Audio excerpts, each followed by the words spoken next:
Alright. So mga kaibigan, I proudly to say na mayroon po tayong ginawang program para sa mga members natin sa ating YouTube channel.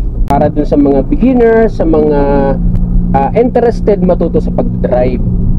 Gumawa po ako ng isang programa which is exclusive lang po ito para sa mga member, no, ng ating YouTube channel.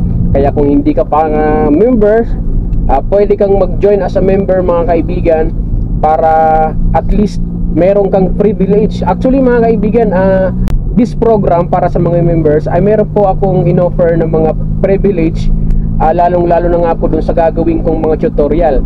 Kasi gagawa ko mga kaibigan ng mga tutorial video which is kahit video po ito ay talaga nga pong maiintindihan nyo sa mga concern nyo, lalong lalo na kung nahihirapan kayo mag-drive. Kasi gagawa po ako ng specific video which is na kung saan ay masasagot at matututunan nyo po yung mga kailangan nyong matutunan, yung mga gusto nyong matutunan ay gagawan ko po ng video. At yun lamang po ay exclusive lang ho para ho sa mga member ng ating YouTube channel.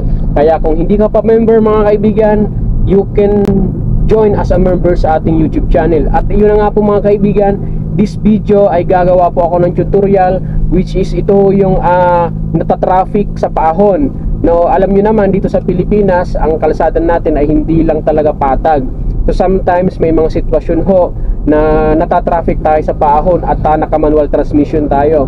So ano ba yung mga dapat nating gawin? Ano ba yung mga kailangan na mas safe gawin upang hindi po tayo umatras, hindi po tayo makabangga paatras?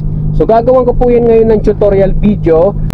This video ay napakalinaw, detalyado, mas maintindihan ninyo kung ano yung mga gagawin. At kaya nga po para sa mga nahihirapan dyan sa manual transmission, lalong lalo na sa paahon at maraming sasakyan, traffic.